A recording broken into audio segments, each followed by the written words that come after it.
అందం, ఆరోగ్యం, ఆత్మవిశ్వాసం అనూస్తో సాధ్యం. ట్రాన్స్ఫర్మేషన్ సర్వీసెస్ పైన ఫ్లాట్ 50% డిస్కౌంట్. అనూస్ సిన్స్ 1982.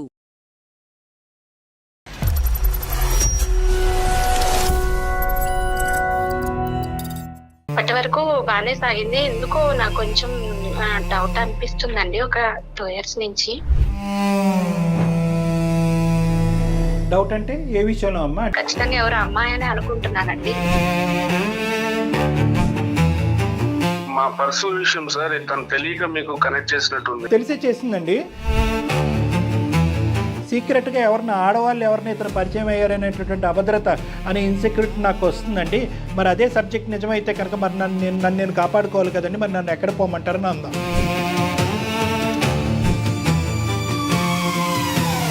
అమ్మాయిలు ఉన్నారని చెప్పి డౌట్ పడుతున్నాను. అంతే కదండి. ఇంకేంటండి, అమ్మాయిలతో తిరిగేంత టైం నాకెక్కడ సార్? నేను చెప్తాను నమ్ముతారా మీరు? నా బిజినెస్ లో వచ్చిన మనీ అంతా కూడా తనకి ఇన్వెస్ట్మెంట్ కి ఇచ్చాను. అది 5 lakhs అన్నాడు ఫస్ట్. 5 lakhs కాస్త 10-20 వరకు అయింది. ఇంకా 5 lakhs ఉంది. ఇంకా మరి మిమ్మల్ని నమ్ముకుని వచ్చిన మీ భార్యని, మీ పాపని పక్కన పెడితే ఎలా అండి? ఇలా మాట్లాడతామని నీకు ఇన్ని రోజులు నేను చెప్పలేదు. మీ స్థితిగతులు, మీ యొక్క లిమిటేషన్స్ మీరు అర్థం చేసుకోవాలి కదా. మిమ్మల్ని అడ్వాంటేజ్ తీసుకోవట్లేదని మనం ఎలా అనుకుంటాం? ప్రాఫిట్స్ వస్తాయి కదా సార్, దాంట్లో నాకు షేర్ ఇస్తాను. ఫౌండేషన్ లేదు కానీ 7 అంతస్తులు లేపేశారు బిల్డింగ్ ని. ఖాళీ లేదు, సూలి లేదు, కొడుకు పేరు సోమలింగం అన్నట్టు ఇన్పుట్ మెజరే లేనప్పుడు మీరు ఏకంగా అవుట్పుట్ మెజర్ గురించి ఆలోచించేస్తున్నారు. సో మీరు అగ్గితో చెలగట్ట వాడుతున్నారు ఇక్కడ నిప్పుతో.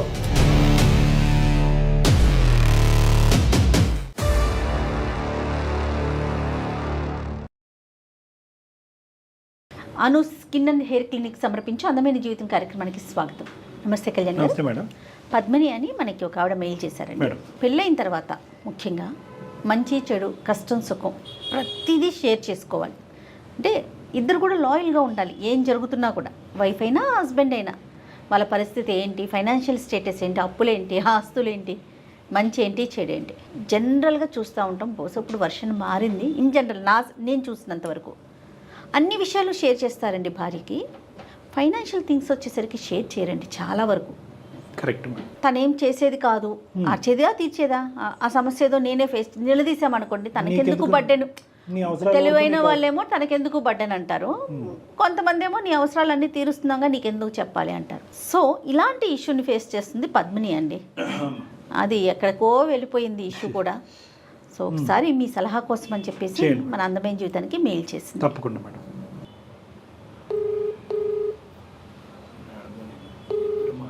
హలో, నమస్తే అండి పద్మిని గారా? అవునండి, నేను జయానండి, సుమన్ టీవీ అందమైన జీవితం ప్రోగ్రామ్ నుంచి. నమస్తే అండి. నాతో పాటు డాక్టర్ గారు ఉన్నారు, డాక్టర్ కళ్యాణ్ చక్రవర్తి గారు. ఒక్కసారి మీ సమస్య చెప్తారా? చెప్పండి అమ్మా. నాకు మ్యారేజ్ అయిందండి. నేను హౌస్ వైఫ్ ని. అమ్మా 5 years పాప ఉందండి. 7 years అయిందండి మ్యారేజ్ అయ్యి. చెప్పమ్మా. ఆయన బిజినెస్ చేస్తారండి, ట్రావెల్స్ బిజినెస్. ప్రశాంతంగా సాగిపోతున్న లైఫ్ అండి. ఏం బిజినెస్ అమ్మా? ట్రావెల్స్ బిజినెస్ అండి. ట్రావెల్స్. ఎక్కడి నుంచి అమ్మా మీరు మాట్లాడేది? మేము ప్రస్తుతం హైదరాబాద్ లోనే ఉంటున్నాం. ఇక్కడే ఉన్నారా? సరే సరే చెప్పండి. అవునండి. మాకు 5 సంవత్సరాల పాప ఉందండి. అవునమ్మా. ఈయన చాలా బాగానే చూసుకుంటారండి, చాలా మంచి వాళ్ళు కూడాను. బాగానే ఉంటున్నాము. పాప జీవితం అంతా కూడా సవ్యంగానే సాగిపోతుంది. ప్రాబ్లమ్స్ అయితే ఏ లేవు సార్. కానీ మాకు ఒక 2 years నుంచి అయితే మటుకి కొంచెం డిస్టర్బెన్స్ అవుతుందండి. ఓకే, ఏ విషయంలో అమ్మా? మనీ విషయం అండి. ఏంటంటే ఇంట్లో వచ్చే ఎక్స్పెన్సెస్ అన్ని కూడా ఈయనే చూసుకునేవారు. మాకు ఒక హౌస్ లోన్ ఉంది అండ్ కార్ లోన్ కూడా ఉంది. ఎవ్రీ మంత్ కూడా ఈయనే పే చేసేవారు. అన్ని డిస్కస్ చేసి చేసుకునేవాళ్ళము. ఒక 2 years నుంచి అయితే మటుకి సరిగా చెప్పట్లేదు అండ్ మనీ కూడా ఇవ్వట్లేదు ఇంట్లో. ఈయన బిజినెస్ అంటే బాగా చేస్తారు. అంతా ట్రావెల్స్ బిజినెస్ కదండి, అటు బయట తిరుగుతూ ఉంటారు. ఫ్రెండ్స్ అందరితోనూ పరిచయాలు పెరుగుతూ ఉంటాయి. అప్పటి వరకు బాగానే సాగింది. ఎందుకో నాకు కొంచెం డౌట్ అనిపిస్తుందండి ఒక 2 years నుంచి. డౌట్ అంటే ఏ విషయంలో అమ్మా? డబ్బులు ఏమవుతున్నాయో తెలియట్లేదు అండ్ అడుగుతుంటే కూడా కొంచెం కోపంగా కొట్టడం, అట్లా కసురుకోవటం అట్లా చేస్తున్నారు ఈయన. అనుమానం ఏంటంటే ఇక మనీ వస్తుందండి, బానే వస్తుంది. కానీ ఆయన ఏం చేస్తున్నారు ఏంటి, బయట తిరుగుతూ ఉంటారు కదా అమ్మాయిలు, అది ఏమైనా ఇస్తున్నారేమోనని అనుమానం. ఇట్లా అలా ఇస్తూ ఉంటే మరి ఫ్యామిలీ గురించి, పాప గురించి, నా గురించి కూడా భయం అవుతుందండి. మా పేరెంట్స్ కి చెప్తే కూడా అల్లుడు మంచి ఆయనేనమ్మా, నువ్వే అడ్జస్ట్ అవ్వాలి, ఆయన చూసుకుంటారులే అని మా పేరెంట్స్ చెప్తున్నారు. కానీ ఏంటంటే అటు అత్తమామలకి అన్ని చెప్పుకోలేము కదండి. ఈయన చూస్తే మంచిగానే ఉంటారు కానీ ఇలా చేసేసరికి నాకు కొంచెం భయం అవుతుందండి. నాకు తెలిసినంత వరకు హౌస్ లోను, కార్ లోను ఉందండి. కానీ ఈ మధ్య నాకు తెలియదు ఇంకొక లోన్ కూడా తీసుకున్నట్టు నాకు తెలిసిందండి. దాని గురించి కూడా మనీ రావట్లేదని వేరొకళ్ళకి కాల్ చేసి నెల ఇట్లా అడ్జస్ట్ చేయగలదు అని మనీ గురించి అడుగుతున్నట్టు కూడా నాకు తెలిసిందండి. అందుకనే నేను డైరెక్ట్ అడుగుతుంటేనేమో కోపం చేస్తున్నారు, బాగా కోపం చేసి కొట్టడము అలా చేయడం వల్ల బాగా ఇబ్బంది పడుతున్నా అండి. సో ఏదో క్రైసిస్ అయితే ఉందని తెలుసు, డబ్బులు డైవర్ట్ అవుతున్నాయి, ఇంకో ఛానల్లోకి ఎక్కడికో డబ్బులు వెళ్తున్నాయి, బట్ ఎటు వెళ్తున్నాయి అనేది మీకు అర్థం కావట్లేదు. మీకేమన్నా వేరే అమ్మాయి ఏదైనా ఉంది, ఏదో వ్యవహారం నడుస్తుంది అనేది అనుమానం అమ్మా మీకు? అనుమానం ఉంది సార్, ఉన్నదని అనుకుంటున్నాను సార్. ఏంటి అని అడిగితే నీకెందుకు అని చాలా హార్ష్ గా చెప్తున్నారు. ఏమన్నా ఇది వరకు అయితే బానే ఉండేవారు, ఒక 2 సంవత్సరాల నుంచి అయితే ఎందుకు ఇలా అవుతున్నారు అన్నది నాకు. అవునండి, 2 సంవత్సరాల నుంచి ఇలానే ఉన్నారు. కాదు పద్మిని గారు, అనుమానమేనా? ఎప్పుడైనా తను మాట్లాడటం కానీ అలాంటి ఎప్పుడైనా విన్నారా మీరు? చూడటం కానీ వినటం కానీ ఫ్రెండ్స్ ద్వారా తెలుసుకోవటం కానీ? ఈయన మాట్లాడుతుంటూనే నేను విన్నానండి, అంతేగాని నేను డైరెక్ట్ గా అయితే నేను చూడలేదు. అదే తను మాట్లాడుతుంటే వేరే అమ్మాయితో మాట్లాడుతున్నట్టుగా అనిపించింది. అండ్ డబ్బులు కూడా ఎవరికో ఇస్తున్నట్టు అనిపించిందండి, అమ్మాయిని కాదు, డబ్బులు అయితే ఎవరికో ఇస్తున్నట్టు అనిపించింది. మీరు లోన్స్ తీసుకుంటున్నాడు అనేటటువంటి అనుమానం, ఇంటికైతే కనుక డబ్బులు రావట్లేదు, బయటకైతే మాత్రం వెళ్తున్నాయి అనేది ఒక ఆలోచన. అవునండి, ఎక్కడికి వెళ్తున్నాయో తెలియదు. ఇంతవరకు జర్నీలో 7 years నుంచి ఉన్నాం కాబట్టి నాకు తెలియని ఫ్రెండ్స్ అంటూ ఎవరు లేరండి. ఇప్పుడు 2 years నుంచి డిఫరెంట్ గా ఉన్నారంటే ఖచ్చితంగా ఎవరు అమ్మాయి అని అనుకుంటున్నానండి. అయ్యి ఉండొచ్చమ్మా. ఈయన ఎప్పుడు కూడా బాగా సంపాదిస్తారండి, ఆన్ చేస్తారు. ఈయన బిజినెస్ లో కూడా చాలా హానెస్ట్ గా ఉంటారు, చేస్తారు. మనీ తీసుకొచ్చి ఎప్పుడు కూడా ఇంటికే ఇచ్చేవారు. అలాంటిది ఒక 2 సంవత్సరాల నుంచి కూడా చాలా డిఫరెన్స్ అనేది కనిపిస్తుందండి. అమ్మ ఖర్చు విషయంలో బానే ఉంటారమ్మా, అంటే పాపకి ఏదైనా ఖర్చు పెట్టడం, మిమ్మల్ని అందరినీ కుటుంబం సమేతంగా బయటకు బాగా చూసుకుంటారండి, చాలా బాగా చూసుకుంటారు. మనీ గురించి వచ్చేసరికి డిఫరెన్స్ వస్తుందండి. ఇంట్లో అనేది ఇవ్వడం లేదు, ఎక్స్పెన్సెస్ చూసుకోవడం లేదు. 7 years నుంచి జర్నీ చేస్తున్నాం. ఎంతో మంచివారండి ఆయన, మంచివారు అవడంతో నేను ఏ విధంగా గట్టిగా కనుక బయటకు వెళ్ళి ఏదైనా చెప్తే ఈ మా రిలేషన్షిప్ అనేది ఏదైనా దెబ్బ అవుతుందేమోనన్న భయంతో నేను అంత గట్టిగా నేను ఆయన్ని చెప్పలేకపోతున్నాను. కరెక్ట్. మీరే మనం అంటే విమెన్ ఎంత ఇన్సెక్యూర్డ్ గా ఫీల్ అవుతున్నారని తెలిస్తే ఎవరైతే ఉంటారో ఆపోజిట్ వాళ్ళు ఇంకా ఎక్కువ చేస్తారండి. బయటికి వెళ్ళి ఎవరికి చెప్పుకోలేదు, ఎవరికి మాట్లాడలేదు అన్న విషయం తెలిసినప్పుడు చాలా అంటే చాలా స్ట్రగుల్ అవుతున్నాను మేడం. ఈ విధంగా గనక ఇంకా ముందుకెళ్తే గనక మా పాప జీవితం, నా జీవితం పరువు పోతుంది అని ఆలోచిస్తున్నారు.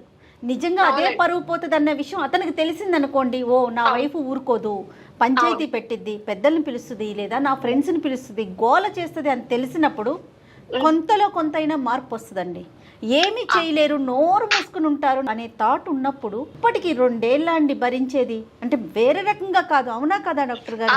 2 సంవత్సరాలు ఒక పసిపాపను పెట్టుకుని మీరు అలా భరిస్తే ఆ బుడ్డదాని మీద ఎలాంటి ప్రభావం ఉంటుంది చెప్పండి, మీ ఇద్దరు రిలేషన్ మీద? ఎట్లా అండి పద్మిని గారు? అంటే ఇప్పుడు మాకు చేయడానికి ఈమెయిల్ పంపించడానికి ప్రధానంగా కారణం ఏంటమ్మా? ఇదే విధంగా నేను పేరెంట్స్ కి ఈ విధంగా చెప్పలేను కదా సార్. మా పేరెంట్స్ ఏంటంటే అల్లుడు చాలా మంచివాడమ్మా, ఆయన తప్పు అన్న విషయం వాళ్ళు చెప్పట్లేదండి. సో మీరు చెప్పేది ఏంటంటే మీకు ఆ సపోర్ట్ అనేది ఏ దిక్కున రాకపోవడం వల్ల మీరు కూడా అతను ప్రశ్నించేటటువంటి సాహసం, ధైర్యం చేయలేకపోవడం వల్లనే నేను మిమ్మల్ని. మీకు చెప్తే సరిపోతుందమ్మా, లేదంటే అతనికి చెప్పేదానికి అవకాశం ఉందా? అతను ఇన్వాల్వ్ చేద్దామా ఈ రోజు, వద్దా? చేద్దాం సార్. అంటే ఎక్కడికి ఎవరికి ఇస్తున్నారు మనీ అని అడుగుతుంటే మనకి తెలియట్లేదు కదా సార్. నాకు ఆయన సమాధానం చెప్పట్లేదు, అండ్ పేరెంట్స్ కూడా అడిగే దారి లేదు కాబట్టి నేను మిమ్మల్ని ఆశ్రయిస్తున్నాను. నేను అడిగేది ఏంటంటే మీ వరకు సలహా ఇవ్వాలా, అతనితో ఫోన్ నువ్వు కలిపినా కూడా క్లారిటీ పర్వాలేదు. క్లారిటీ కావాలి డాక్టర్ గారు. అతను ఎలా రియాక్ట్ అవుతాడు అనే దానికన్నా కూడా ఆ అమ్మాయికి క్లారిటీ కావాలి, పద్మినికి తను ఏం చేస్తున్నాడు ఆ డబ్బు అనేది క్లారిటీ కావాలి. అంతేనండి? అవునండి, మాట్లాడదాం, తప్పకుండా మాట్లాడదాం. ఒకసారి మరి మీరు కాల్ చేస్తారా మీ హస్బెండ్కి? సరే, మీరు కాల్ చేయండి, అండ్ బ్యాక్ ఎండ్ లో మేము ఉన్నామని చెప్పండి మీరు ముందు మాట్లాడిన తర్వాత. ఓకే అండి? ఓకే అండి. Okay. The person you are speaking with has put your call on hold. Please stay on the line. Hello, వస్తున్నారండి ఇంటికి? వస్తున్నాను కదా, ఆల్రెడీ 2 సార్లు చేసావు కాల్, ఎన్నిసార్లు చేస్తావు? అరే ఇంకా రాలేదని చెప్పి కాల్ చేస్తానండి. వస్తాను. ఫోన్ చేస్తారా? నేను నా సంగతి నీకు ఎందుకు? పాప నువ్వు తిన్నావా? ఎందుకు అని అడిగితే ఎలా చెప్పండి? ఎక్కడున్నారండి? ఎక్కడో బయట ఉంటాను కదా, ఎందుకు ప్రతిదీ అడుగుతావు? ప్రతిదీ నీకు చెప్పాలా? ప్రతిదీ చెప్పాలని కాదు, ఎక్కడున్నారు, వస్తున్నారా, ఏంటి, మనీ గురించి ఏమైనా ఆలోచించారా? ఏంటి మనీ? నీకెందుకు మనీ గురించి? ఎందుకు నీకు? అందుకే ఇంటికి రాను నేను. వచ్చినప్పుడల్లా ఇదే సోది చెప్తావు నాకు. ఈ నెలలో ఏమేం కావాలి ఇస్తున్నాను కదా, ఇంకేంటి? నా డౌట్ మీరు క్లారిఫై చేస్తేనే కదండి. డౌట్ ఏంటి? నీకేం డౌట్ ఏంటి చెప్పు. రోజులన్నీ ఒకేలాగా ఉంటాయా? ఇప్పుడు ఒకేలాగా ఉంటుందా? బిజినెస్ అన్నాక 100 జరుగుతూ ఉంటాయి. అవన్నీ చెప్పాలా నీకు? అవన్నీ నీకెందుకు చెప్పు. పాపం చూసుకో చాలు. పాపని నేను చూసుకుంటానండి, మిమ్మల్ని కూడా చూసుకునే బాధ్యత కూడా ఉంది. కానీ మీరు మనీ అనేది ఇంటికి తీసుకొచ్చి ఇవ్వకపోతే మనం చేసే సేవింగ్స్ కానివన్నీ, మా పాప జీవితం కానీ మన మీదనే కదా ఉంది. మీరు సరిగా చెప్పకపోతే ఎలా తెలుస్తుందండి? ఎన్ని లోన్ వాళ్ళు ఎవరైనా వచ్చారా ఇంటికి? వచ్చారు. మీరు సమాధానం చెప్పకపోతే నేను ఏం చెప్పను వాళ్ళకి? మీరు నాకు సమాధానం చెప్పట్లేదనే నేను అందమైన జీవితానికి అప్రోచ్ అయ్యానండి. వాళ్ళు లైన్ లో ఉన్నారు, వాళ్ళతో మాట్లాడండి. ఎందుకు వాళ్ళకంటే ఎందుకు? ఏదైనా ఉంటే నాతో మాట్లాడు. సరే ఆవిడ సమాధానం చెప్పనప్పుడు ఏం చేయాలండి? నా పేరు డాక్టర్ కళ్యాణ్ చక్రవర్తి అండి. మీ పేరు సార్? నమస్తే సార్. నా పేరు శ్రీనివాస్ అండి. సార్ ఇది మా పర్సనల్ విషయం సార్. తను తెలియక మీకు కనెక్ట్ చేసినట్టుంది. తెలిసే చేసిందండి. ఆవిడ తెలియకుండా ఏం కాదు, 2 years బట్టి ఆవిడకి తెలుస్తూనే ఉంది ప్రతి అంశం కూడా. అటువైపు ఆ తల్లిదండ్రులకి, ఇటువైపు ఈ తల్లిదండ్రులకి చెప్పుకోలేనటువంటి పరిస్థితుల్లో మా వరకు వచ్చింది.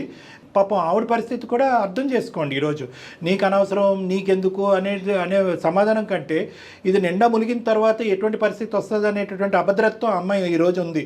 ఎవరిని అడిగినా శ్రీనివాస్ మంచోడు అని అంటున్నారు. ఆవిడ అడిగేది, మా ఆశ్రయం తీసుకున్నది ఒకే ఒక రీజన్ ఏంటంటే కనుక ఏం జరుగుతుందో ఒకటి నాకు చెప్తే ఏమైంది. బిజినెస్ పరంగా అయ్యేటటువంటి లాసెస్ ఇప్పుడు కాదు, 5-6 years బట్టి ఆవిడ చూస్తుంది. కానీ ఈ లాస్ట్ 2 years బట్టి ఆ విధమైనటువంటి పద్ధతిలో కాకుండానే దానికి భిన్నంగా ఆవిడకి అనిపిస్తుంది. ఇంటికి వచ్చే డబ్బులు తగ్గుతున్నాయి, మీలో టెన్షన్ పెరుగుతుంది, మీరు చేసే అప్పులు పెరుగుతున్నాయి. అప్పు తీసుకున్నటువంటి ఎవరి దగ్గర నుంచి అయితే మీరు అప్పు తీసుకున్నారో వాళ్ళు వచ్చి రకరకాల ప్రశ్నలతో ఇంటి మీదకి రావటం జరుగుతుంది. ఇదంతా కూడా ఒక పీస్ఫుల్ లేనటువంటి ఒక అట్మాస్ఫియర్ కింద మారిపోతుందని చెప్పి ఆవిడ బాధపడుతున్నారు. కాబట్టి మా యొక్క అంటే ఏమన్నా ఉంటే కనుక మేము వినటానికి రెడీగానే ఉన్నాం, ఆవిడకి ఎక్స్ప్లెయిన్ చేయడానికి కూడా రెడీగా ఉన్నాం. అలాంటిది ఏమన్నా ఉంటే చెప్పండి శ్రీనివాస్ గారు. చెప్పాల్సిన అవసరం నాకు లేదు. ఇప్పుడు నేను తనకి చెప్పి మీకెందుకు చెప్పాలి సార్? నేను జయాని, సుమన్ టీవీ నుండి అండి. డెఫినెట్గా ఒక భార్యాభర్తల మధ్య జరుగుతున్న చిన్న ఇష్యూలు కానీ పెద్ద ఇష్యూలు కానీ, అసలు జరుగుతున్న ఇష్యూలో మధ్యలో రావడానికి ఎవ్వరికీ టైం లేదండి. అంత ఇంట్రెస్ట్ కూడా ముఖ్యంగా నాకు అండ్ డాక్టర్ కళ్యాణ్ చక్రవర్తి గారికి అస్సలు లేదు. కానీ మీ భార్యకి ఏం చెయ్యాలో అర్థం కాక, ఎటు పోవాలో పాలు తోచక, దిక్కు తోచక మమ్మల్ని ఆశ్రయించారు, మాకు మెయిల్ పెట్టారు, నాకు ఒక సొల్యూషన్ చూపించండి, దీన్ని బట్టి నేను ఫర్దర్గా ఆలోచిస్తాను అని. కాబట్టి మేము మాట్లాడటం జరుగుతుందండి, డాక్టర్ గారు కానీ నేను కానీ. శ్రీనివాస్ గారు, మీరు అంత సింపుల్గా లెక్క తేల్చేయద్దండి. నిజంగా చెప్పేది మీ 4 గోళ్ల మధ్యన తేల్చుకునేటటువంటి పరిస్థితి ఉంటే కనుక మీరు 2 years వరకు నాంచరు ఈ సబ్జెక్ట్ని. అడిగితే విపరీతమైనటువంటి కోపం, ఇంకొద్దిగా అడిగితే చేయలేకటం కూడా జరుగుతుంది. సో ఇక్కడ ఏంటంటే చాలా భిన్నమైనటువంటి శ్రీనివాసన్ నేను చూస్తున్నాను అనేటువంటి అంశం అమ్మాయి చెప్తుంది. సో మేము చూసుకుంటాం అంటే ఏమీ చూసుకోరు. ఏమీ లేకుండా అరే సరే శ్రీనివాస్ గారు అని ఫోన్ పెట్టేస్తే కనుక మళ్ళీ నాంచరు ధోరణి అనేటువంటిది ఇలాగే కొనసాగుతుంది. దయచేసి మాకు కోఆపరేట్ చేయండి, ఒక 5 minutes మాట్లాడండి. ఉన్నది ఉన్నట్టు చెప్పండి, ఏమవుతుంది, ఆ డబ్బు ఏమవుతుంది? సరే ఏం మాట్లాడమంటారు సార్? ఇప్పుడు అవన్నీ ఇప్పుడు నా బిజినెస్ విషయాలన్నీ నాకు తెలుస్తాయి, మీకు ఎలా తెలుస్తాయి సార్? తెలీదు. కానీ ఒక్క అనుమానం అయితే కనుక చివరిగా అమ్మాయి మీకు కనెక్ట్ చేసే ముందు ఒక మాట ఏమని చెప్పిందంటే కనుక, మగవాళ్ళు అయితే ఎవరూ లేరండి, ఎందుకంటే నాకు తెలిసినటువంటి అతని మగ స్నేహితులు, అతని పరిచయాలన్నీ కూడా నాకు తెలుసు. సీక్రెట్గా ఆడవాళ్ళు ఎవరిని ఇతను పరిచయం అయ్యారనేటటువంటి అభద్రత అనే ఇన్సెక్యూరిటీ నాకు వస్తుందండి. మరి అదే సబ్జెక్ట్ నిజమైతే కనుక మరి నన్ను నేను కాపాడుకోవాలి కదండి, మరి నన్ను ఎక్కడ పోమంటారని అందాం. ఆ అమ్మాయిని ఎక్కడికి వెళ్ళమందాం? మరి అదే సబ్జెక్ట్ ఏమో అని మాకు అనుమానంగా ఉంది. మరి అమ్మాయిని ఎక్కడికన్నా వెళ్ళి తన బాధని చెప్పుకోమందాం. అమ్మాయిలు ఉన్నారని చెప్పి డౌట్ పడుతుంది. మరి అంతే కదండి. ఇంకేంటండి ఇప్పుడు నాకు అమ్మాయిలతో తిరిగేంత టైం నాకెక్కడ ఉంది సార్? అందుగురించే సార్, మీకు టైం ఉందో లేదో మాకేం తెలుసు. మేము అడిగేది ఏంటంటే ఇలాంటి లేనిపోని అనుమానాలు రాకూడదు అనుకుంటే కనుక ఉన్నది ఉన్నట్టుగా విడమర్చి మాట్లాడుకోండి, ట్రాన్స్పరెంట్ గా అయిపోతుంది. 4 గోడల మధ్య ఏం తెలియదు, తను ఏం చెప్తాను నమ్ముతారా మీరు? శ్రీనివాస్ గారు, నమ్మే వాళ్ళు అయితే మీకెందుకు ఫోన్ చేస్తాము, మిమ్మల్ని ఎందుకు మాట్లాడమంటాము? ఇలాంటి లేనిపోని అనుమానాలు, మనస్పర్ధలు వస్తాయి కాబట్టి ఉన్నది ఉన్నట్టుగా మాట్లాడేసుకుంటే లేని డౌట్స్ రావు అని అంటున్నాం. మిమ్మల్ని ఒరిజినాలిటీ ఏంటన్నది అడుగుతున్నాం, మేమేం నమ్మట్లేదు. ఏ విధంగా పోతున్నాయి ఈ డబ్బులన్నీ బయటకు అనేది ఒకసారి అమ్మాయికి మీరే- క్లారిటీ ఇవ్వండి. ఇంకా మీరు ఎలాంటి సరే సార్, తను ఇంత డిస్టర్బ్ అవుతుందనే విషయం నాకు తెలియదు. జరిగింది ఏంటంటే నాకు ఒక ఫ్రెండ్ ఉన్నాడు సార్. సో అమ్మాయి అయితే కాదు, అమ్మాయి సబ్జెక్ట్ అయితే కాదు. అమ్మాయి కాదు సార్, డౌట్ పడడంలో తప్పులేదు. ఓకే, నాకైతే ఎవరు లేరు సార్. నాకున్నది ఒక ఫ్రెండ్. వాడు నాకు కొన్ని సంవత్సరాలుగా తనకు కూడా తెలుసు నా ఫ్రెండ్ ఎవరు. బట్ కాకపోతే తనతో నేను షేర్ చేసుకోలేదు తన గురించి, తనకున్న ప్రాబ్లం గురించి. తను నాకు చాలా సార్లు నా బిజినెస్ లో నాకు హెల్ప్ చేశాడు. సో ప్రజెంట్ ఇప్పుడు ఏంటంటే తనకు ఒక బిజినెస్ స్టార్ట్అప్ కంపెనీకి నేను కొద్దిగా హెల్ప్ చేశా. అది 5 lakhs కాస్త 10 lakhs 20 lakhs దాకా అయింది. సో నేను ఏంటంటే అది నాకు రీఫండ్ అవ్వలేదు. సో దాంతో నాకు ఈఎంఐస్ అన్ని స్టక్ అయిపోయాయి. నేను తనకి చెప్తే తను ఎక్కడ టెన్షన్ పడుతుందని నేను చెప్పలేకపోతున్నా తనకి. సో నేను చెప్పలేనంత మాత్రాన, ఆ టెన్షన్స్ లో ఇంటికి సరిగా రాలేనంత మాత్రాన, తనతో మాట్లాడలేక ఉన్నంత మాత్రాన నాకు ఎవరో బయట అమ్మాయితో సంబంధం ఉందని ఎలా డిసైడ్ చేస్తారు తను? అంటే ఒక రోజు 2 రోజులు కాదు కదండి. ఇప్పుడు ఏమండి మీరు చెప్పినా కూడా అమ్మాయి అనుమానం పడితే కనుక అది వేరే విషయం. మీరు చెప్పకుండా అంత కోపం తెచ్చేసుకుని చిరాకు తెచ్చేసుకుని చెయ్యి ఎత్తుతున్నారు అంటే కనుక ఆ అమ్మాయి దీని వెనకాతల బాహుబలి అంత కథ ఉంది అని అనుకుంటది, కానీ తగు ఉండదని అనుకుంటారు. మరి కోపడకుండా ఎలా ఉండమంటారు సార్? తిన్నప్పుడు అడుగుతుంది, నిద్రపోతున్నప్పుడు అడుగుతుంది, ఇంటికి రాగానే అడుగుతుంది. ఏమండి ఎదిరింటోళ్ళు పక్కింటోళ్ళు అడిగితే మీరు చెప్పక్కర్లేండి. మీ వైఫ్ మీతో పాటు 7 years పాటు జర్నీ చేసినటువంటి వ్యక్తికి ఈరోజు ఆ బేసిక్ ఇన్పుట్ చెప్పవలసినటువంటి బాధ్యత మీ మీద ఉంది. ఇప్పుడు నేను ఇంత తప్పు చేశాను చెప్తే తను టెన్షన్ పడుతుంది. ప్లస్ నా ఫ్రెండ్ ఏం తప్పు చేశారు ఇప్పుడు? ఓకే, అప్పు చేశానని తెలిస్తే let us come to the point అండి. ఎంత తప్పు చేశారు, ఎంతవరకు మీ ఫ్రెండ్కి సహాయం చేశారు? ఆ ఫ్రెండ్ ఎప్పటికైనా అతని జీవితకాలంలో ఈ అప్పు క్లియర్ చేయగలడనే నమ్మకం మీకు ఉందా? మరి మీ సైడ్ నుంచి అప్పు తీసుకున్న వాళ్ళందరూ మీద పడుతున్నారే, ఇంటికి వచ్చి తలుపులు కొడుతున్నారంట, కాలింగ్ బెల్స్ కొడతారంట, మీరు ఇంట్లో ఉంటారంట, అమ్మాయిని అడుగుతున్నారంట. ఎంత కాలంలో, ఎంత వ్యవధిలో, ఏ స్థాయి వరకు అప్పులు చేశారు మీరు చెప్పండి? నా బిజినెస్ లో వచ్చిన మనీ అంతా కూడా తనకి ఇన్వెస్ట్మెంట్ కి ఇచ్చాను. అది 5 lakhs అన్నాడు ఫస్ట్. 5 lakhs కాస్త 10-20 వరకు అయింది. ఇంకా 5 lakhs ఉంది. ఇంకా అది ఇస్తే తనకి బిజినెస్ స్టార్ట్అప్ కంపెనీ స్టార్ట్ అవుతుంది. సో నేను దాని వల్ల వీటిని నేను పే చేయలేకపోయాను ఈఎంఐస్ కి. ఇది కాకుండా బయట మళ్ళీ ఇంట్రెస్ట్ కి మనీ తీసుకున్నాను. వాళ్ళు వస్తున్నట్టున్నారు, ఈఎంఐ వాళ్ళు అయితే రావట్లేదు, వాళ్ళకి మేనేజ్ చేస్తున్నా. మీ స్థితిగతులు, మీ యొక్క లిమిటేషన్స్ మీరు అర్థం చేసుకోవాలి కదా శ్రీనివాస్ గారు. ఏంటండి మీరు 20-25 lakhs ఇస్తారు. 25 lakhs కన్నా అది కామా కానీ ఫుల్ స్టాప్ పడుతుందా? ఇంకా అలా నడుస్తూనే ఉంటుందా? మీ ఫ్రెండ్ మిమ్మల్ని అడ్వాంటేజ్ తీసుకోవట్లేదని మనం ఎలా అనుకుంటాం? మీ పరిస్థితి ఏంటి అన్నది మీ ఫ్రెండ్ తెలుసు. మీరు ఒక మధ్యతరగతి కుటుంబం అని తెలుసు. మీకు ఎంత ఈఎంఐలు ఉన్నాయన్నది తెలుసు. మీరు మీ వైఫ్కి తెలియకుండా ఇక్కడ అతను హెల్ప్ చేస్తున్నారనేది తెలుసు. మరి ఇన్ని తెలిసినటువంటి వ్యక్తి, అరే బాబు ఫస్ట్ నీ కష్టం నీ నష్టం చూసుకో, తర్వాత నా వరకు వద్దిగానే చెప్పి ఆ మాత్రం బేసిక్ చెప్పట్లేదు ఆ అబ్బాయి. మీ దగ్గర నుంచి ఎంత వస్తే అంత తీసేసుకోవటమేనా అబ్బాయి? మంచి స్నేహమే, మీ స్నేహం బలమైనటువంటి స్నేహమే. కానీ ఈరోజు అతని మనసులో ఇంకో దుర్బుద్ధి పుట్టినా, లేదంటే మీ అప్పు తీర్చలేని పరిస్థితి వస్తే కనుక మీరు మీ ఫ్యామిలీ రోడ్డు మీద పడరండి. ఫ్రెండ్ కోసం ఒక 20 lakhs ఇచ్చాను, 5 lakhs ఇంకా ఇవ్వాలి, తన లైఫ్ నేను సెటిల్ చేయాలి అని అంత విధంగా చెప్తున్నారు కదా. మరి మిమ్మల్ని నమ్ముకుని వచ్చిన మీ భార్యని, మీ పాపని పక్కన పెడితే ఎలా అండి? ఇలా మాట్లాడతామని నీకు ఇన్ని రోజులు నేను చెప్పలేదు. ఇప్పుడు ఒకటి చెప్తాను. మీ వరకు ఉంటే ఓకే, భార్య వరకు పిల్లల్ని డిస్టర్బ్ చేస్తున్నంత వస్తుంది అంటే అది నిజంగా పీక్ స్టేజ్ కి వెళ్ళినట్టే అని నాకు అర్థం అవుతుందండి. బిజినెస్ నాకు అంత అర్థం కాకపోవచ్చు, మీకు అంత బిజినెస్ అర్థం కాకపోవచ్చు, కానీ ఫ్యామిలీకి వాళ్ళు ఇంటికి వచ్చి డిస్టర్బ్ చేస్తున్నారంటే మీరు ఏ రేంజ్ లో అప్పు చేస్తున్నారు అన్నది కొంచెం అవగాహన అయితే వస్తుందండి. అవును, ఫ్యామిలీ నీకేనా, నా ఫ్యామిలీ కాదు అది. మీరు అనుకుంటే ఇంతవరకు వెళ్ళారు కదండి. ఇక్కడ ఏంటంటే మనందరికీ ఒక హ్యాపీ థింగ్ ఏంటంటే ఇంకొక గర్ల్ ఫ్రెండ్ లేదు, ఇంకో ఇష్యూ లేదు, ఇంకో గర్ల్ ఫ్రెండ్ లేదు అనేటటువంటిది చాలా హ్యాపీ. అట్లీస్ట్ దట్ షోస్ అదేంటంటే కనుక ఎందుకు ప్రపంచంలో అందరికీ కూడా అటువైపు ఉండేటటువంటి వాళ్ళ అమ్మ నాన్నకైనా మీ అమ్మ నాన్నకైనా ఈ రోజు కూడా ఆ అమ్మాయి ఈ సబ్జెక్ట్ బయటకు ఎందుకు తీసుకెళ్ళలేదు అంటే కనుక శ్రీనివాస్ యొక్క మంచితనం క్యారెక్టరు అలాంటిది. కానీ ఈ మంచితనం కాస్త అతి మంచితనం అవుతుందా? ఈ అతి మంచితనాన్ని ఎవరైనా అడ్వాంటేజ్ తీసుకుంటున్నారా? ఈరోజు మీ టెన్షన్ ఏంటి? ఏదో అన్నారు సామెత, ఎంట గెలిచి రచ్చగలమన్నారని. మీరు ఈ కాన్ఫిడెన్స్ ఏదైతే ఉందో సార్, నేను తీరుస్తాను కదా అనేటటువంటిది మీరు ఎలా వెళ్తున్నారంటే కనుక ఒకేసారి 25 lakhsకి వెళ్ళట్లే, 2, 3, 4 అని చెప్పి వెళ్ళిపోతున్నారు. మీ బ్యాక్గ్రౌండ్లో మీకున్న లోడ్ మీకు అర్థం కావట్లేదు. ఎదుర్కొంటే మీ ఫ్రెండ్ యొక్క బాధ కనిపిస్తుంది, కానీ అప్పుడు ఏదో అతను మీకు హెల్ప్ చేసినటువంటి అవి రెండు ఆ ఇమాజినరీ థింగ్స్ కనిపిస్తున్నాయి, కానీ మీ వెనకతలు పెరుగుతున్నటువంటి ఆ బ్యాగేజ్, ఆ బర్డెన్ అనేది మీకు అర్థం కావట్లేదు. ఇది చెయ్యొద్దని అనట్లేదండి. ఏ స్నేహితుడి కన్నా ప్రాణ స్నేహితుడు అంటాడు కరెక్టే, అతను మీ ప్రాణం మీ స్నేహితుడు రెండు మనం కాదనలేదు, చెయ్యండి. కానీ ఇక్కడ వస్తున్నటువంటి ప్రాబ్లం ఏంటంటే నా కుటుంబానికి నేను ఏం చేస్తున్నాను ఏం చేయలేకపోతున్నాను. ఒక 2 years పాటు వీళ్ళందరికీ కూడా ఒక ఫైనాన్షియల్ కన్స్ట్రెంట్ అనేది ఏర్పడింది, ఇందులో ఇంత సఫర్ అవుతున్నారు. ఇదే అప్పు ఇంకో 2 years పాటు నేను తీర్చలేకపోతే, మా ఫ్రెండ్ నాకు తీర్చలేనటువంటి పరిస్థితుల్లో నేను ఈ 10 రూపాయల అప్పులగాళ్ళకి తీర్చలేకపోతే నా పరిస్థితి ఏంటి అనేది మీ పాయింట్ ఆఫ్ వ్యూలో మీ ఫ్యామిలీ వైపు మీరు చూడలేకపోతున్నారు. మీకు స్థాయికి మించినటువంటిది ఇది బ్రాకెట్లో పెట్టుకోండి. ఎప్పుడైనా జీవితకాలంలో 25 lakhs ఒకే దెబ్బకి మీరు చూసారా? మీ జీవితకాలంలో 25 lakhs ఒక మధ్యతరగతి కుటుంబం ట్రావెల్ బిజినెస్ అంటే కంటే ఎంత ఒడిదొడుకులు ఉంటాయి, ఎంత పైకి కిందకు ఉంటుంది. నాకు తెలిసినంత వరకు ట్రావెల్ బిజినెస్లో ఉండేటటువంటి ఎంతోమంది పేషెంట్స్ నేను చూశానండి. ఎంత నష్టాలు మేడం, ఎంత భయంకరమైన పరిస్థితి. ఒక బండి ఇంట్లోంచి బయటకు వెళ్ళినా కూడా టెన్షన్ ఉంటుంది, అది ఎప్పుడు వస్తుందో తెలియదు. రోడ్డు మీద తిరిగేది కదా, ఈరోజు మార్కెట్ నడుస్తుందో లేదో తెలియదు, మన కాంపిటీషన్ ఎలా ఉంటుందో తెలీదు. అది చెప్పాలా శ్రీనివాస్ గారు? మేము మీకు ఈరోజు మీ భార్య పిల్లలు ఆగమ్య గోచరంలో ఉన్నారు. నేను మీ స్నేహితుడు చెడ్డోడని అనట్లేదు, కానీ మీ సిచ్యువేషన్ అర్థం చేసుకోకుండా ఏటీఎంలోంచి డబ్బులు వస్తున్నటువంటి విధంగా అతను తీసేసుకోండి. ఖచ్చితంగా ప్రాణ స్నేహితుడు అంటే కనుక 2 వైపులు చూడాలండి. అతనికి జరిగిన నష్టాన్ని చూడాలి, ఇటువంటి స్నేహితుడి మీద పడినటువంటి భారాన్ని చూడాలి.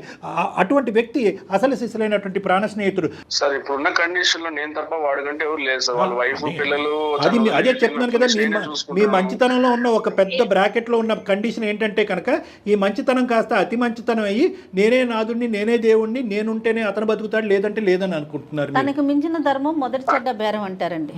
ఫ్రెండ్ ఓకే, మీకు రిటర్న్స్ ఏంటి, దానికి ఆప్షన్ ఏంటి? ప్రాఫిట్స్ వస్తాయి కదా సార్, దాంట్లో నాకు షేర్ ఇస్తాను. ఫౌండేషన్ లేదు కానీ 7 అంతస్తులు లేపేశారు బిల్డింగ్ ని. ఇక్కడ ఫౌండేషన్ లేదు, కంపెనీ ఆలీ లేదు, సూలీ లేదు, కొడుకు పేరు సోమలింగం అన్నట్టు. ఏమండి ఆ అబ్బాయి కంపెనీ పెట్టేది, ఆ కంపెనీకి ఇంకా ఎంతవరకు మీరు పెట్టుబడి పెట్టాలి అనేటటువంటిది ఇన్పుట్ మెజరే లేనప్పుడు మీరు ఏకంగా అవుట్పుట్ మెజర్ గురించి ఆలోచించేస్తున్నారు. లెక్కపత్రం అనేది ఉంటుంది, ఎంత ఇస్తున్నాము, ఎలా వస్తుంది, ఎలా తీరుస్తాము. ఒక పేపర్ తీసుకుని గీయండి, మూడు కాలమ్స్లో ఎంత అడుగుతున్నాడు, ఎంత మనం తీసుకున్నాం, ఫైనల్గా వడ్డీ ఎంత అవుతుంది. మీకు జయ మేడం చాలా మంచి ప్రశ్న అడిగారు. అప్పు తీసుకుంటున్నారు, ఇస్తున్నారు, తీర్చే మార్గాన్ని కూడా మీరు ఎంచుకోండి. Everything is in the dark including your self. ఇక్కడ డార్క్నెస్ లో లేనటువంటి వ్యక్తి ఎవరన్నా ఉన్నాడంటే మీ స్నేహితుడు. ఎందుకంటే డబ్బులు వస్తున్నాయి, ఇంకో 25 వరకు వచ్చిన తర్వాత కూడా అంటాడు, చూడండి నేను రాసిస్తాను కావాలంటే, మరి ఇంకో 2.5 ఇంకో 5తో సరిపెట్టేసుకుంటాను, ఇంకా అయిపోద్ది క్లోజ్ అంటాడు. సో అతను చాలా క్లియర్, అతను చాలా వెలుగులో ఉన్నాడు, డబ్బుల మధ్యలో ఉన్నాడు. అతను ఆ బిజినెస్ సక్సెస్ అవ్వాలని మనం కోరుకుంటున్నాం దేవుడి దయ వల్ల. అతని కర్మకాలు కాదు, మన కర్మకాలి. అది పోయింది అనుకోండి, అయిపోయింది. ఎప్పుడైతే బిజినెస్ స్టార్ట్ చేయాలని చూసాడో, నేను మనీ ఎవడో స్టార్ట్ చేసినప్పటి నుంచి వాళ్ళ వైఫ్ మధ్యలో వెళ్ళిపోవడము, పిల్లల్ని తీసుకొని మళ్ళీ వాడు హ్యాపీగా ఉండాలని. సార్ కాలం కాల్సి రాకపోతే అన్నీ జరుగుతుంది సార్. ఈ రోజు నిజంగా ఇదో 35, 45 లేదంటే 50 దగ్గర వచ్చుంటే కనుక ఇంకో విధంగా మాట్లాడుకోలేము. చాలే తల్లి, మీ ఆయన చేసిన అప్పుకి మేము ఎలా బాధ్యులు అవుతాం, మేమేం చేయలేమని చెప్పి ఫోన్ పెట్టేసాం. ఇప్పటికి కూడా మించిపోయినటువంటిది ఏం లేదు. నన్నేమన్నా దీనికి పరిష్కారం సలహా ఇమ్మంటే నేను ఇస్తా. మీలాగా చెప్పే పర్సన్స్ ఎవరు లేదు సార్, నాకు తోచిన చేసుకుంటూ వెళ్ళాను. పద్మిని గారు, ఒక స్నేహితుడు తన జీవితాన్ని తన కుటుంబాన్ని కాపాడేటటువంటి ప్రయత్నంలో చేతి జబ్బలు తిన్నది అంటే కనుక చాలా దురదృష్టకరమైన పరిస్థితి. అది కూడా అతని ఇమోషన్ కోల్పోవటం వల్ల జరిగింది. సో ఒక మంచిగా ఉండేటటువంటి ఒక వ్యక్తి ఇలాగా మారుతున్నాడు అంటే దాని వెనకట్ల బలమైన కారణం ఉందన్నట్టుగా నేను జయ మేడం అనుకున్నా. ఒక స్త్రీ ఉందేమో అని అనుకున్నా, అది కాదని తేలిపోయింది. సంతోషం. మీ ఫ్రెండ్ని ఇలా గోప్యంగా సీక్రెట్గా ఉంచకండి. పాయింట్ నెంబర్ 1, ఏ ఫ్రెండ్ అయితే కనుక ఏ అవసరం ఉందో, ఏ అవసరం కొద్ది శ్రీనివాస్ యొక్క చేయి పట్టుకుని డబ్బులు తీసుకుంటున్నాడో అదే డబ్బులు తీసుకునేటటువంటి ప్రయత్నం భార్యాభర్తలు ఇద్దరి దగ్గర నుంచి తీసుకోవాలి, కానీ ఒక్కరి దగ్గర నుంచి తీసుకోకూడదు. ఇది అతనికి బాగా అర్థం అవుతుంది. ఎందుకంటే కనుక ఈరోజు ఈ స్థాయిలో మీ భార్య దగ్గర నుంచి గోప్యంగా ఎందుకు ఉంచకూడదు. ఒరే నీ పిల్లానికి చెప్పిస్తున్నావు, నాకు మీ భార్యకి తెలియకుండా ఏది ఇవ్వద్దు, ఎందుకంటే ఇది నీ కష్టార్జితం, నువ్వు ఎవరి దగ్గర అప్పు తీసుకుంటున్నావు, మీ ఆవిడ అవమాన పాలవుతుంది. రేపొద్దున నా జీవితం కూడా ఆగమ్య గోచరం అయిపోయి నా పిల్లం పిల్లలు వెళ్ళిపోయినట్టుగా రేపొద్దున నీ భార్య నీ కూతురు వెళ్ళిపోతే కనుక బాగుండదురా అని అతను చెప్పాలి. ఎంతవరకు ఇచ్చారనేది ఇక్కడ వరకు ఫుల్ స్టాప్ పెట్టండి. తర్వాత ఇవ్వద్దా డాక్టర్ గారు అంటే కనుక ఇచ్చింది చాలు ప్లీజ్. ఇది మీ స్తోమతకి మించినటువంటి సబ్జెక్ట్ కాబట్టి మొహమాటం లేకుండా, ఇంకొక ఆలోచన లేకుండా, మీ ఫ్రెండ్ అవసరం నాకేంటో తెలియకుండా నేను ఒకటే చెప్తున్నాను, please put a full stop. Next ఏంటి డాక్టర్ గారు అంటే 3 కాలమ్స్, 3 కాలమ్స్, 1, 2, 3. కాలం నెంబర్ 1 నిజంగా మీ ఫ్రెండ్ యొక్క అవసరం ఎంత ఉంది. కాలం నెంబర్ 2 సోర్స్ ఆఫ్ ఇన్కమ్ ఏంటి. కాలం నెంబర్ 3 ఇప్పుడు వరకు చేసినటువంటి అప్పుని మీరు రానున్న రోజుల్లో ఎలా తీర్చబోతున్నారు. ఆ అప్పుని మీరు తీరుస్తారా, మీ ఫ్రెండ్ తీరుస్తాడా. మీ భార్య ప్రస్తావన, అందమైన జీవితం ప్రస్తావన తేవద్దు. ఇది మీ మాటగా బయటికి రావాలి. మీరు ఎలా ఇచ్చారు సార్ ఈ అమౌంట్లన్నీ? సార్ ఇదంతా బ్యాంక్ ట్రాన్స్ఫర్ చేశాను సార్. అమ్మా మంచి పని చేశారు అంతవరకు. అతనికి ఏం సోర్స్ ఆఫ్ ఇన్కమ్ కానీ ఏమైనా సోర్స్ ప్రాపర్టీ? ఆఫ్ ఇన్కమ్ అంటే తనకు ఒక ప్రాపర్టీ ఉంది సార్, శంషాబాద్ దగ్గర ఉంది ఒకటి. తనకి మ్యారేజ్ గిఫ్ట్ గా వాళ్ళ మామయ్య ఇచ్చారు. బట్ తనకి అది ఒకటే ఉంది సార్, తనకి అదంటూ ఇంకేం లేదు. దాన్ని కూడా అమ్మేస్తే తన రోడ్డు మీదకి వచ్చేస్తారు కదా సార్. అతను నిజమైనటువంటి స్వచ్ఛమైన స్నేహితుడు అయితే కనుక ఆ ప్రాపర్టీ డిస్పోజ్ చేసి అప్పు క్లియర్ చేయడం అంత శ్రేయస్కరమైనటువంటి సొల్యూషన్ ఏమీ లేదు. అతను ఆ ప్రాపర్టీ ఇతనికైనా రిజిస్టర్ చేయాలి ఆ అప్పు తీరేంత వరకు, లేదంటే ఆ ప్రాపర్టీని ఇమీడియట్గా మార్కెట్లో పెట్టి అమ్మేసి ఇతను అప్పుని తీర్చేటటువంటి ప్రయత్నం చేయాలి. నెక్స్ట్ మీరు ఏ రూపాయి పావులా ఇవ్వాలన్నా అతనికి ఇప్పుడున్నటువంటి బాకీ కిందకి నేను లాస్ట్ కాలం చెప్పాను చూడండి, ఎవరు క్లియర్ చేస్తారు, ఎలా క్లియర్ చేస్తారు అనేది, అది ఇమీడియట్గా అది చల్లబడాలి. ఆ ఇష్యూ అతను ప్రాపర్టీ మీ పేరుని రిజిస్టర్ చేస్తాడా, లేదంటే అది అమ్మేసి 25 lakhs అప్పు ఇమీడియట్గా తీస్తాడా, మిగిలిన డబ్బులు తీసుకెళ్ళి అతని బిజినెస్లో పెట్టుకుంటాడా అనేది అతను ఇష్టం. కానీ ఇక్కడతో చాలా ఇప్పటికే కూడా చాలా నష్టం జరిగింది.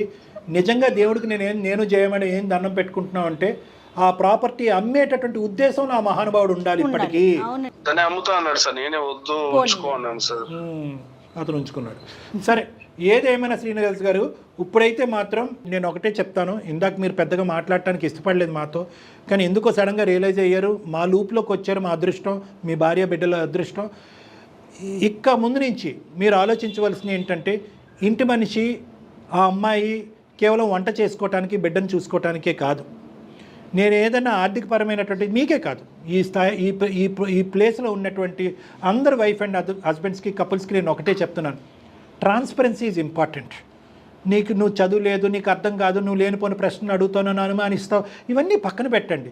ఒక బ్రెయిన్తో ఐడెంటిఫై చేయలేనటువంటి కొన్ని సొల్యూషన్స్, ఏమీ చదువుకోనటువంటి వ్యాపార లావాదేవీలు తెలియనటువంటి ఒక నాయివ్గా ఉండేటటువంటి ఇంట్లో ఉండే ఒక స్త్రీకి ఐడియాస్ రావచ్చు. వాళ్ళు ఒక సలహా ఇవ్వచ్చు, ఒక సూచన ఇవ్వచ్చు, ఒక 4 ప్రశ్నలు అడుగుతారు, 4 విధాలుగా అనుమానం పడతారు. కానీ it is always in the best interest, భార్యాభర్తలు ఇద్దరి యొక్క బెస్ట్ ఇంట్రెస్ట్లో ఏ ఇన్పుట్ అయినా షేర్ చేసుకోవటం అనేది మంచిది. ఇది మీ ఇద్దరికి కూడా నేను చెప్తున్నాను. మీ ఫ్రెండ్కి నేను సహాయపడద్దని అనలేదు, కానీ మీ భార్యకు తెలియకుండా సహాయపడ్డారు చూడండి, అది కరెక్ట్ కాదు. మీ స్థాయికి మించి సహాయపడ్డారు చూడండి, అది కరెక్ట్ కాదు. మీ భార్యని, మీ పిల్లల్ని క్రైసిస్లో పెట్టి సహాయపడ్డారు చూడండి, అది కరెక్ట్ కాదు. సో ఇవి మీరు అర్థం చేసుకోవాల్సినటువంటి ముఖ్యమైన విషయాలు. యా మేడం, మీరు ఈ క్రైసిస్ని ఇంకా డ్రాగ్ చేయొద్దు. ఇప్పుడు మనకి ఇమీడియట్గా ఉన్న సొల్యూషన్ ఏంటంటే, అతనికి వెళ్ళి వాళ్ళ ఫ్రెండ్కి ఉన్న పరిస్థితులు చెప్పాలి. చెప్పిన తర్వాత ఆ ప్రాపర్టీ డిస్పోజ్ చేయడం కానీ అతని పేరుని చెప్పి రాయించుకోవడానికి. సో ఇక్కడి నుంచి ప్రయాణం మీ ఇద్దరిది. సో మీరిద్దరు కలిసి ప్రయాణం చేయాలి. మళ్ళీ ఈ సబ్జెక్ట్ మీద ఇంటికి వెళ్ళి తర్జన భర్జన కొట్లాడుకోకండి. ఓకే, ఇంకా రైట్ అండి. మొత్తానికి ముందు తను చాలా అగ్రెసివ్గా ఫీల్ అయినా కూడా మీరు అన్నట్లుగా కొంచెం మీ మాటలు విని తను ఒక ఆలోచన విధానం వచ్చింది చూడండి. ఇలా చాలా మంది ఉంటారు డాక్టర్ గారు కదండి. ఇదే ముందే చెప్పుంటే ఆ అబ్బాయి, నాకు ఒక ప్రాణ స్నేహితుడు ఉన్నాడు, సో అండ్ సో, అమ్మాయికి తెలియని వ్యక్తి కాదంట, తెలుసంట అమ్మాయికి. సో ఆ అబ్బాయి కూడా ఇదే మాట తన భార్య చెప్తే ఆలోచించేవాడేమో ఆ రోజే. అంతే కదండి. అంతే మేడం, అంతే. రైట్ కళ్యాణ్ గారు, నమస్తే. నమస్తే మేడం.